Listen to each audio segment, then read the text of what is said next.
का पता नहीं था, लेकिन उसके लिए देवी सीता और प्रभु श्री राम ने जो नमूना पेश किया दुनिया में, क्या सारे लोग बेटा और बहू को उसी रूप में देखना चाहते हैं, है ना। राम जैसा सीता जैसा, बहू चाहिए सीता के तरह, बेटा चाहिए राम के तरह, ऐसा ही चाहता है, चाहे हिंदू हो मुस्लिम हो किसी जाति का लोग हो। तो इसलिए लक्ष्मण जी उनको भगवान मानते थे। तो वही कहते हैं लक्ष्मण को कि जाओ तुम माँ से विदा दे दो। अब माँ के पास गया है तो माँ उधर से आई। अब माँ जो कहती है वो भी विचारणीय है। ये सुमित्रा क्या कर रही है? अब सुमित्रा कैसी माँ थी जानते हैं ना, जब पुत्र कामेष्टि यज्ञ किया था तो उसमें जो अग्नि देवता प्रकट हुए थे ना, खीर का पात्र लेकर के, वो खीर किनको किनको दिया था राजा दशरथ ने, पता है? श्री सद्गुरु महाराज की जय। राजा दशरथ ने किनको किनको दिया था? आधा दिया कौशल्या को और आधा दिया कैकेयी को, सुमित्रा को नहीं दिया। लेकिन प्रेम तीनों सौत में इतना था कि इन दोनों ने आधा आधा दे दिया उस सुमित्रा को। पति नहीं मानते कोई बात नहीं, हम लोग हैं ना तुम्हारे साथ में। तो दोनों सौतन ने दिया, मंजली वाली सुमित्रा को दे दिया, दोनों आधा आधा हिस्सा दिया। इसलिए उन दोनों को एक एक बेटा और इनको दो बेटा। बेटा भी कैसा? सुमित्रा के कोख से। पति ने नहीं दिया उस खीर का हिस्सा, दोनों सौतन ने दिया है उनको। अब उन देखिए है ना बौधाग मालिक सीताराम, वही हो गया, दिया नहीं, लेकिन उनका नसीब ऐसा था कि दोनों सौतन के देने पर उसको दो बेटा हुआ है और उन दोनों के एक एक बेटा ही। अब दोनों बेटा कैसा निकला?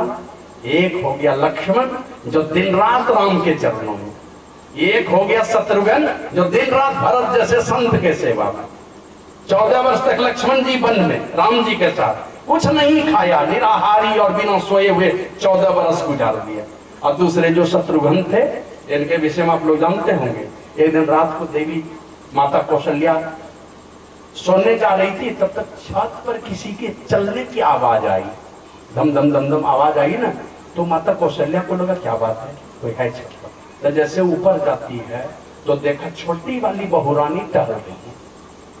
क्या नाम था? श्री सद्गुरु महाराज की जय।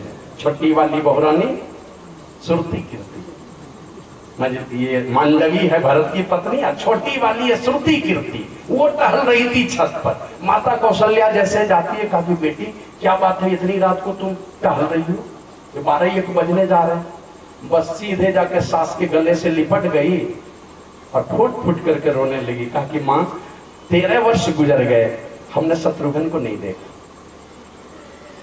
13 साल गुजर गए और कहा कि शत्रुघ्न को हमने नहीं देखा, 13 साल गुजर चुके थे। तब मां को लगा कहां गया मेरा बेटा शत्रुघ्न, इतनी रात को ये करे 13 वर्ष से हमने नहीं देखा।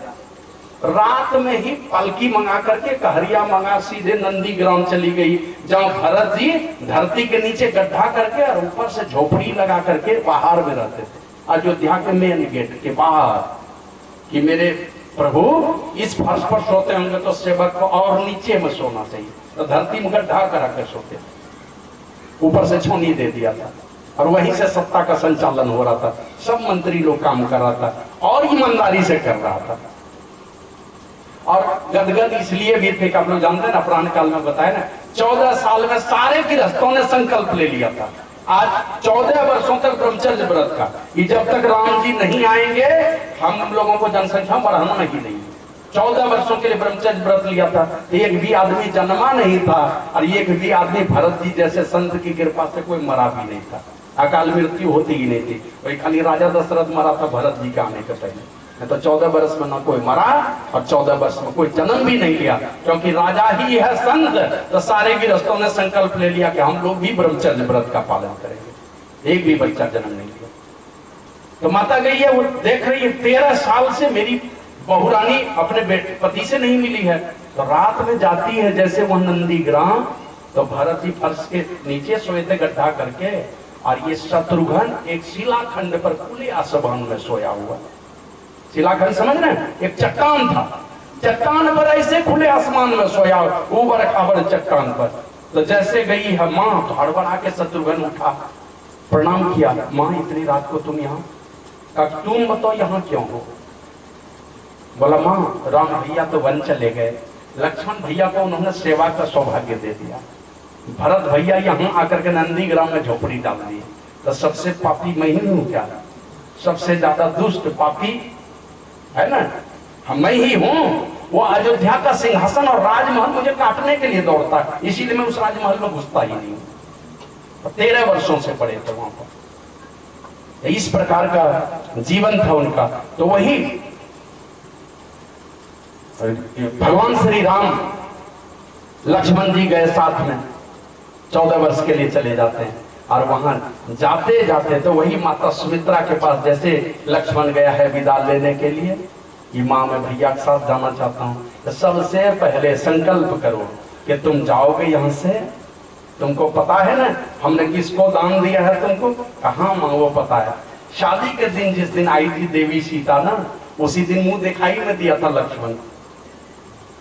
माता कौशल्या जो थी उसने अपने खानदानी माला दी थी देवी सीता को मुंह दिखाई में, जो धरोहर माला थी इक्ष्वाकु वंश की, वो माला दिया था मुंह दिखाई में, क्योंकि जानती है यही मेरी बहुरानी मेरी मालकिन बनेगी इस खानदान की, यहीं से वंश बढ़ेगा मेरा और मेरी कीर्ति बढ़ेगी दुनिया में।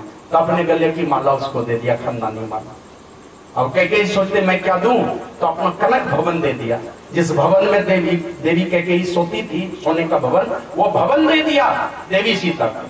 और सुमित्रा सोचती मेरे पास क्या है, एक बहन तो दे दी खानदानी माला, एक ने दे दिया अपना सोने का भवन, मैं क्या दूं? तो उसको पता था मेरे बेटे का जन्म हुआ है किस लिए। बचपन में एक दिन राम लक्ष्मण भरत शत्रुघ्न सोए थे, लक्ष्मण रो रहा था, सब सो रहा है, ये रो रहा है। गुरु वशिष्ठ आए तो तीनों रानी रोने लगी, कौशल्या सुमित्रा कह गई मेरे लक्ष्मण को क्या हो गया, ये सोता नहीं है। तो वशिष्ठ मुनि हंस के कहते कि देवी ये जो तुम सुलाई हो ना, ये क्रम ठीक नहीं है। का राम के बाद तो लक्ष्मण, लक्ष्मण के बाद भरत, भरत के बाद शत्रुघ्न, 1 मिनट का भी अंतर होगा मुश्किल से। और ऐसा नमूना पेश किया लगता बहुत बड़ा छोटा होगा, 1 मिनट का भी अंतर है मुश्किल से। तो बोले क्रम ठीक नहीं है सुलाने का। और गुरु वशिष्ठ कहते हैं लक्ष्मण को यहाँ से उठाओ, और उसको उठा के बोला राम के चरण में सुलाओ। और जैसे इस तरफ उनके चरण में सुलाया तो लक्ष्मण घर नींद में चला गया, वो भी सो गया। तो गुरु वशिष्ठ ने कहा लक्ष्मण का जन्म ही हुआ है राम के लिए, और तुम राम के बराबरी में इसको देना चाहते हो, ये बराबरी करने थोड़े ही आया है, ये तो इनकी सेवा के लिए आया इस दुनिया में। तो इसलिए अब सुमित्रा सोचती है जब मेरे लक्ष्मण का जन्म ही हुआ है मेरे राम के लिए, तो इस देवी सीता को मैं क्या दूं? बस वही लक्ष्मण को पकड़ा और जाके देवी सीता के चरण में माथा टेकवा के कहा कि देवी बेटी आज से मैं तुमको अपने जिगर का टुकड़ा, ये कलेजे का टुकड़ा मैं तुमको मुंह दिखाई में दे रहा हूँ। आज से लक्ष्मण तुम्हारा बेटा है, मेरा कोई नहीं। और सब दिन लक्ष्मण ने देवी सीता को माँ ही माना है। और थोड़ा थोड़ा हम लोगों के अंदर भी गुण था, जो पुराने लोग हैं ना, बड़ी भाभी के साथ हम लोगों का क्या रिश्ता रहा आप लोग जानते हैं, अभी भी बहुत लोग मानते हैं।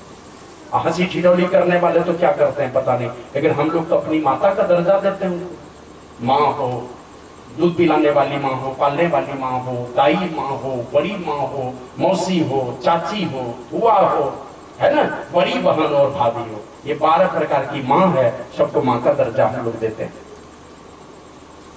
तो उनके चरणों में अर्पित कर दिया था। तो वही लक्ष्मण जी जैसे जाते माँ के पास विदाई लेने के लिए ना, तो माँ कहती है लक्ष्मण को पहला संकल्प ये लो, कसम खा के जाओ कि मेरे राम और देवी सीता को स्वप्न में भी कष्ट नहीं हो, जाओ, यही मेरा वरदान है तुम्हारे लिए, सपने में भी कष्ट नहीं होना चाहिए।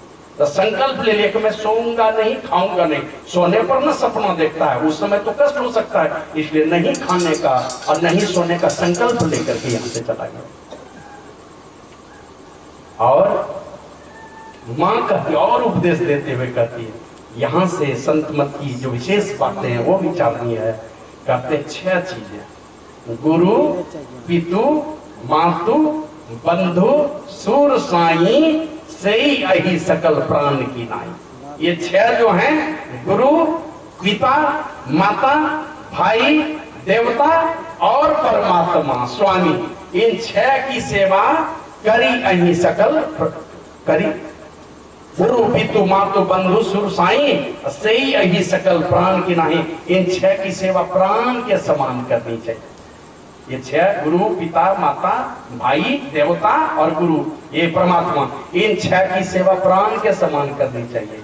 और उसमें राम की विशेषता बतलाते हुए कहती है, राम प्राण प्रिय जीवन जी के और स्वार्थ रहित सखा सभी के।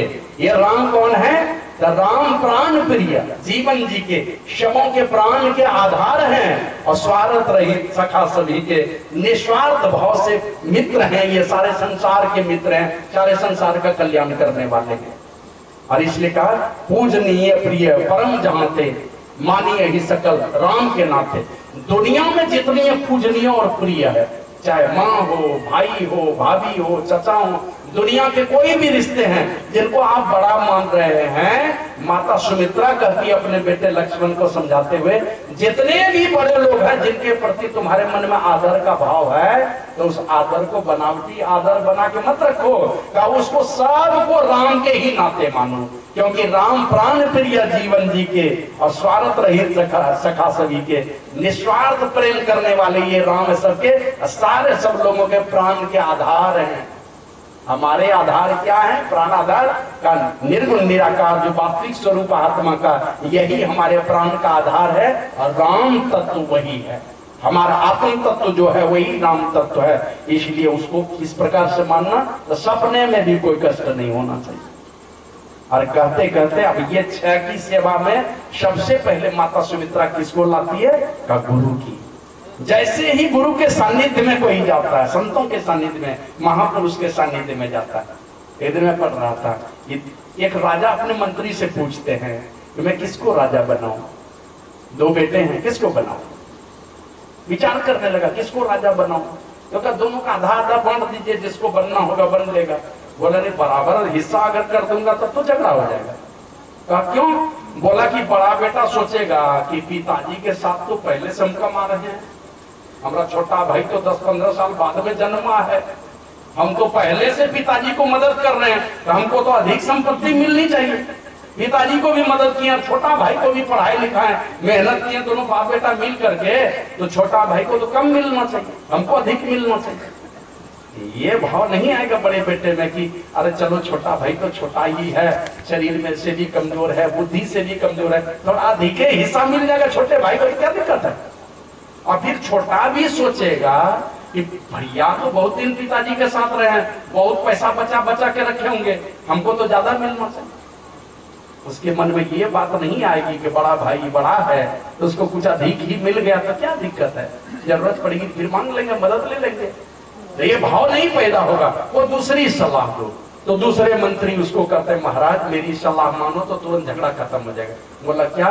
बोला दोनों बेटा को एक एक कमरा दे दो, आधा आधा मत दो, एक एक कमरा दे दो और दोनों को 20-20 लाख दे दो। और दोनों बेटे को बोलो कि तुम अपने कमरे को किसी भी चीज से भर लो, जब भर लेगा अपने कमरे को कोई भी चीज से तो अब हम फैसला कर देंगे आपका। तो दोनों बेटे को कहा कि भाई 20-20 लाख देके कहा कि दोनों अपना अपना कमरा भर लो। बाबा कबीर वाणी में आया, जल पर माने माछली, कुल पर माने बुद्धि, है ना। और जिसको जैसा गुरु मिला उसकी वैसी शुद्धि। 1 क्विंटल की मछली देखकर तुरंत लोग कहेगा ये गंगा जी की मछली होगी, सागर की मछली होगी, ये पोखर की नहीं हो सकती। तो मछली से प्रमाण मिलता है जल का। और उसी प्रकार किसी का अच्छी बुद्धि देख के तुरंत पता लगता है कौन खानदान का बालक होगा ये। किसी के घर की बहू अगर सरल होकर के है, देवी के समान स्वभाव है, बढ़िया बोली है, झुक के चलती है, लज्जाशील है अगर किसी की बहू, तो देखिए उसके माँ बाप का बड़ाई करने लगेगा। अब थोड़ी गलती अगर बहू कर दे किसी तरह तो जीवन भर माँ बाप को गाली सुनवाते रहती है। अपने सुनेगी कम, अपने माँ बाप को ज्यादा दिलवाती है। गाछ खराब होगा, इसीलिए इस तरह की बहू आई है मेरे घर। तो जिस कुल परमाने बुद्धि, आपके बुद्धि से पता चलता आपके खानदान का। और जिसको जैसा गुरु मिला, जिस प्रकार के सिखाने वाले मिल गए, उसकी वैसी शुद्धि। हर चीज में उसको पवित्रता आ जाती है, बोली में, है ना, व्यवहार में, बैठने में, खाने में, चलने फिरने में, हर चीज में उसकी शुद्धि रहती है, पवित्रता आ जाती है, विचार बदल जाते हैं।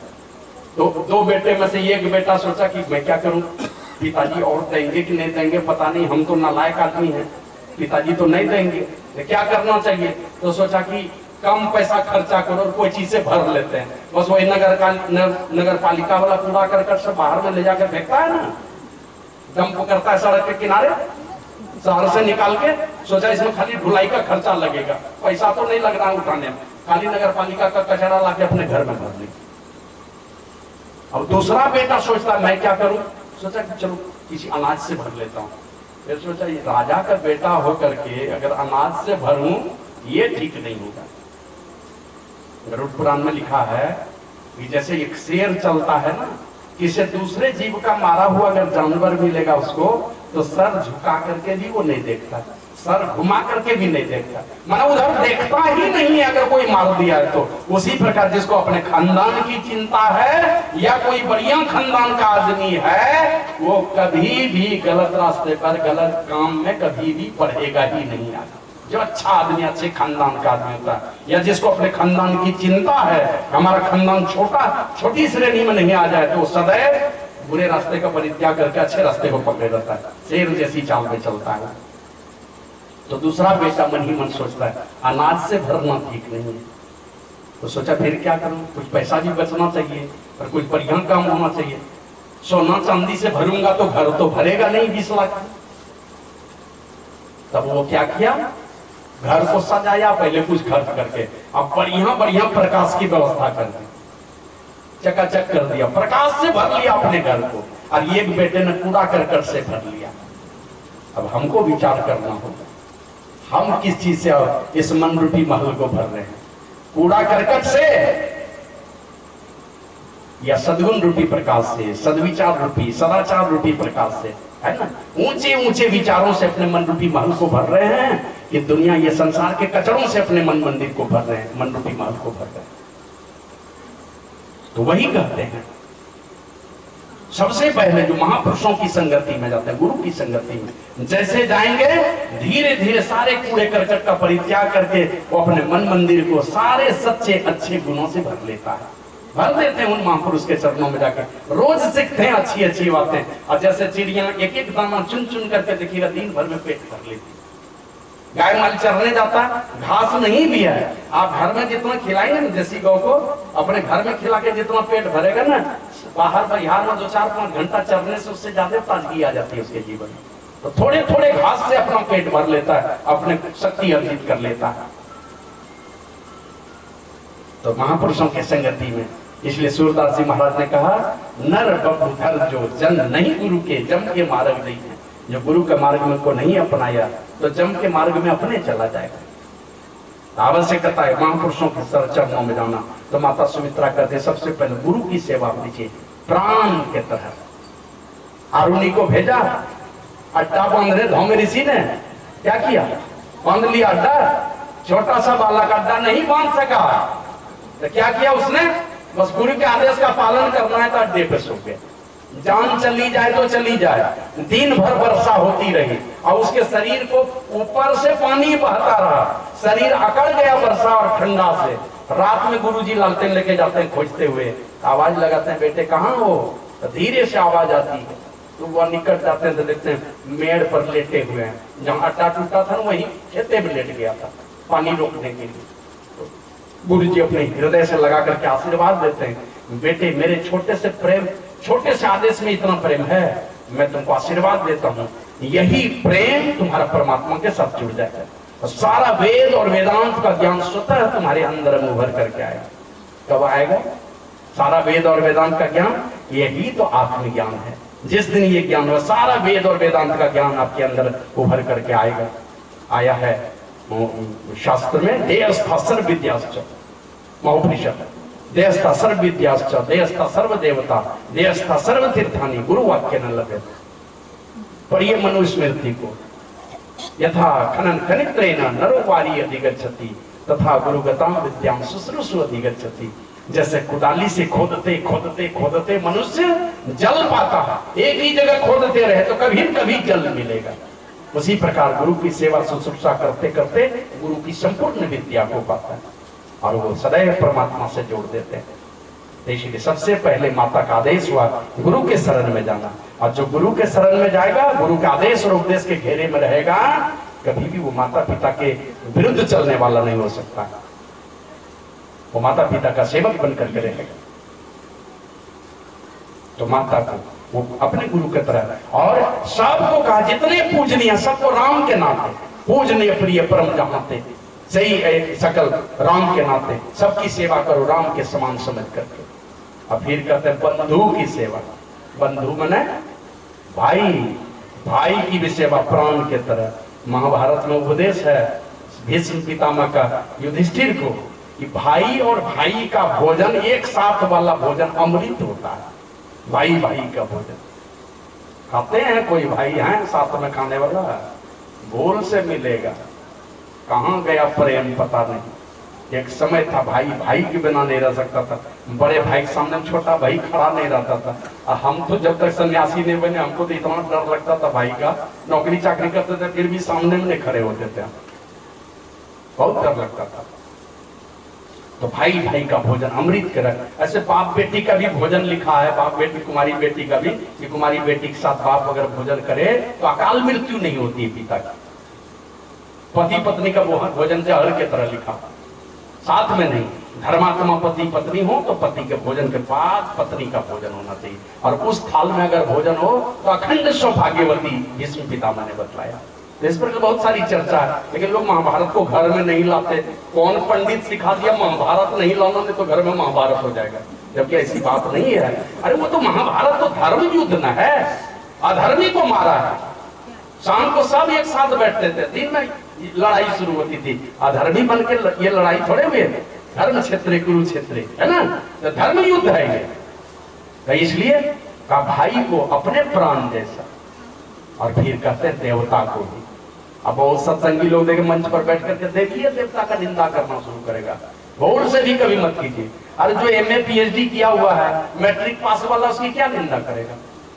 हम ही लोगों के बीच से कोई निकला है धर्मात्मा पुरुष जो देवता बना है, कोई हमारे बीच से ही निकली है जो देवी बनी हुई है।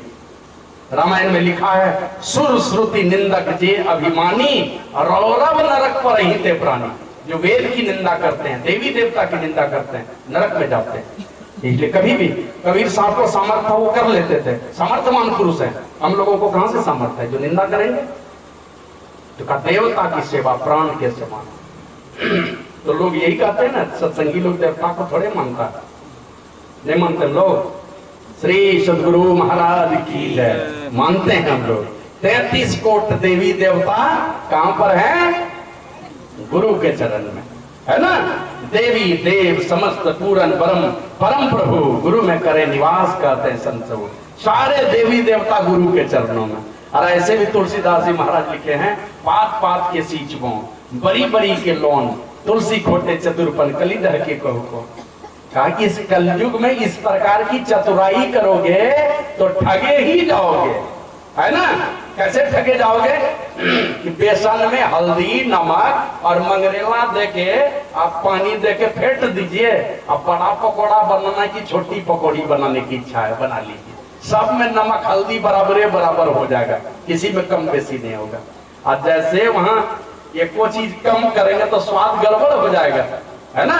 एक भी चीज नमक कम कीजिए कि मंगरेला कम कीजिए कि हल्दी कम कीजिए, स्वाद में गड़बड़ी आएगी और नमक कम बेसी हो जाएगा सब में, अगर एक बार में नहीं देंगे तो। इसलिए पत्ते पत्ते को सींचना छोड़ करके जड़ में पानी डालो। इन सारे देवी देवताओं को बनाने वाले कौन है, किनकी शक्ति से ये देवता चलते हैं, तो परमात्मा की शक्ति से। जिसने हमको बनाया उसी ने देवी देवता को बनाया। देखा इस परमात्मा की भक्ति करो।